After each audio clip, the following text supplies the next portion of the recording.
Organisme Patin Libre Oui. qui sont déjà venus à l'émission, je crois, l'an dernier. Oui. Donc, petit rappel, Patin Libre, c'est une compagnie montréalaise de patinage contemporain. Donc, la première troupe a été formée en 2005 par d'anciens patineurs de fantaisie, mais de haut niveau. Oui. Donc, eux, ils ont vraiment voulu transformer leur sport, leur athlétisme, en un moyen d'expression libre. Donc, depuis 10 ans, maintenant, ils ont énormément évolué. Donc, en 10 ans, il y a beaucoup de choses qui se passent. Oui. Mais leur objectif est toujours d'ouvrir les patinoires au grand public, les transformer en véritables centres culturels et salles de danse. Parce que si je me rappelle bien, il y avait un règlement qui ne nous permet pas à Montréal de faire de la danse, entre guillemets, sur les patinoires. Exactement, mais tu sais, le patinage, c'est pas juste du hockey. Donc, Oui. eux, ils veulent vraiment prouver que c'est une culture. Mais là, ce côté-là, l'interdiction, là, il me disait que ça s'en vient de mieux en mieux. Bon. Ils sont un peu ailleurs, là. OK. Et tant mieux. Mais c'est big.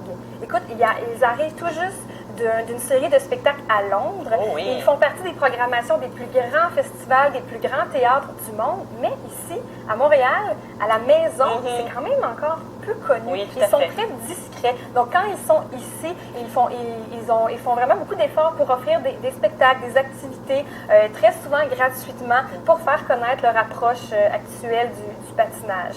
Et bon, là, c'est temps parfait pour aller patiner. Ben oui. Hein, on est à fin janvier. Donc, pour la 5e saison, à partir de ce mercredi, c'est le retour des mercredis soirs gratuits festifs. Donc, à partir de ce mercredi, à la magnifique patinoire Oui. du Parc La Fontaine, à partir de 18h30, le chalet est ouvert. C'est gratuit. Vous pouvez rencontrer les artistes de Patin Libre et ils vont offrir un extrait de leur dernier spectacle, Vertical Influence. C'est le même spectacle qu'ils ont présenté à Londres. Et ironiquement, ici, ça a été difficile d'avoir des diffuseurs pour ce spectacle-là, plus précisément dans leur arrondissement, parce que, bon, le Parc La Fontaine, c'est au Plateau Montréal. Oui. Plateau Montréal ont été extrêmement généreux, mais leur arrondissement, c'est Hochelaga-Maisonneuve. Oui, oui. C'est là que tout a été fondé et c'est un petit peu plus difficile cette année.